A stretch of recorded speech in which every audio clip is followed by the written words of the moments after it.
Welcome to this video. Classroom Management. Preventing Problems.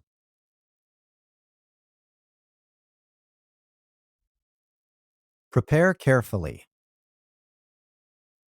If we prepare our lessons carefully, we can keep one step ahead during a lesson and always have activities ready. The sense of competence this gives us has a big influence on the children's sense of direction and on their confidence in us. It also enables us to relax more, have a more comfortable relationship with the children, and spend more time giving individual support.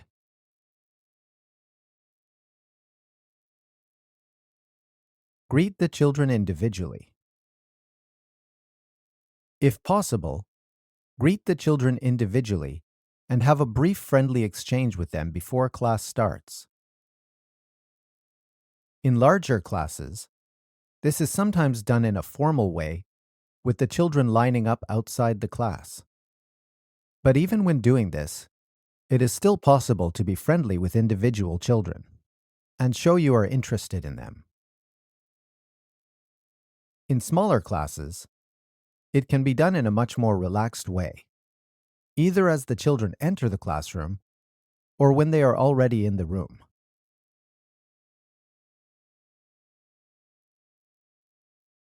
Give the children security. At least until we know a class well, it is usually best for our lessons to have a framework and routines that give the children security. For example, we might start with the children changing the date and weather on a weather calendar or singing a song, and we might finish a lesson with a writing activity.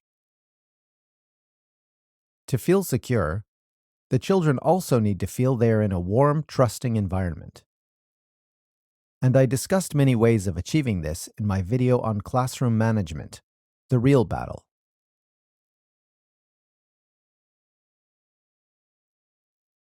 Start afresh each lesson.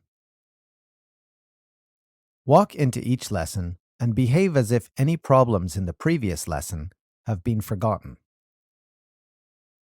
After behaving badly, the children may expect us to be angry or unfriendly in the next lesson, and may be anxious or defensive.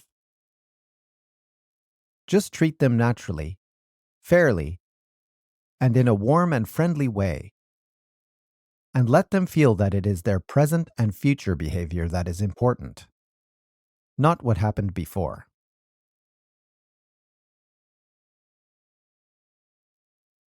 Pre-empt problems.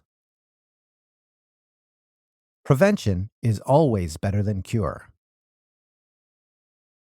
Punishing bad behavior often makes things worse, not better, and can hurt the positivity and trust in a class.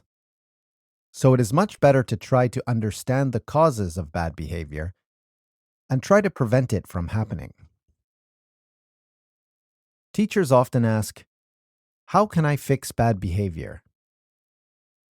But the more important question is, how can I prevent bad behavior from happening? There isn't, of course, one simple answer to that question, but I am trying to answer it in this series of videos on classroom management, and in another series on positive discipline.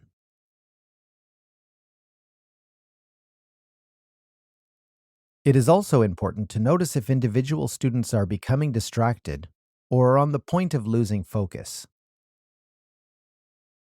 With some classes, I often just smile at a child and make a friendly gesture, or gently call her name when I notice she is beginning to become distracted.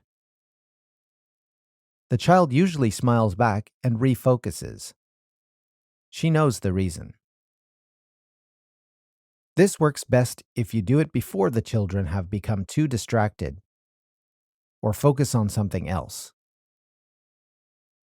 It is also best to do it in a way that doesn't distract the other children in the class. Another very effective way is to show interest in what the child was working on before she became distracted, or offer to help her. This redirects her back to what she was working on. We might show interest in a sentence she was writing, a picture she was drawing, or a story she was reading.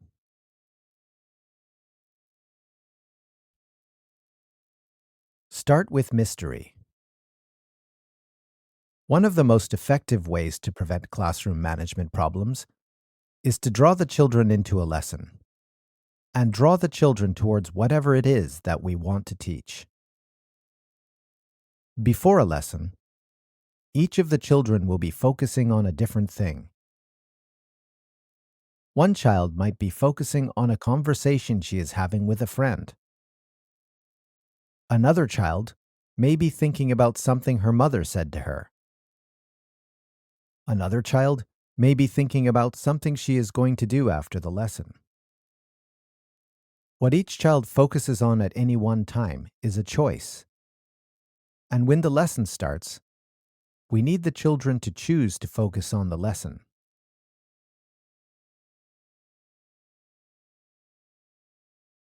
The best way to achieve this is to introduce new language targets or new activities with mystery, not clarity. There are many teachers who start by clearly explaining or demonstrating the new language targets. I think it is a big mistake. It is much more effective to start with mystery that draws the children in. In the videos on child-centered learning, I gave examples of how to do this within games. We can start by playing games with the children and surprise them with new words or patterns while playing.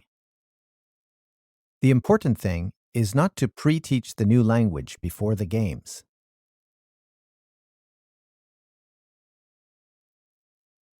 We can also create mystery through puzzles. Let's look at an example. I write 4 words in a column on the board or on a screen. Elephants, desks, chickens, ants. I look at the words in a puzzled way and then smile at the children and just say, "It's a puzzle." I invite the children to make guesses. Some children may just look at the list with curiosity, and others may try to guess. They might say things like S, meaning they all have an S at the end. Or they might say, "Desks are not animals."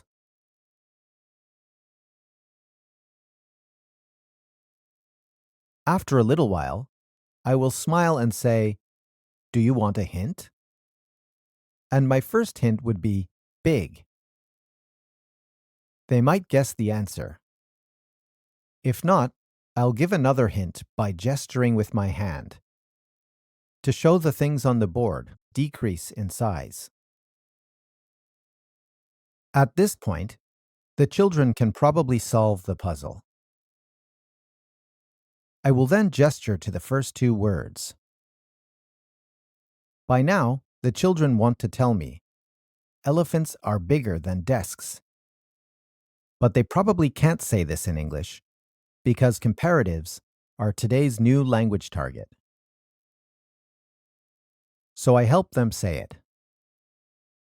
They feel they are saying what they were trying to say. They don't feel like they are just following the teacher. We then continue with the rest of the list.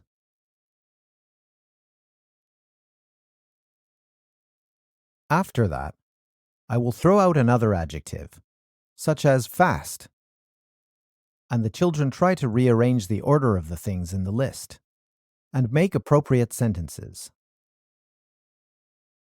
Then each child makes her own list of words, and the children challenge each other with adjectives. Put their words in an order that fits each adjective, and make appropriate sentences. This is far more engaging and effective than starting by explaining, modeling, or demonstrating comparatives. And because we are engaging the children more and tapping into their natural way of learning, many classroom management problems disappear. For more information on the theory behind why it is so important to introduce new language targets through mystery rather than clarity, you can see my videos on psychology in the classroom or child-centered learning. Thank you very much for watching.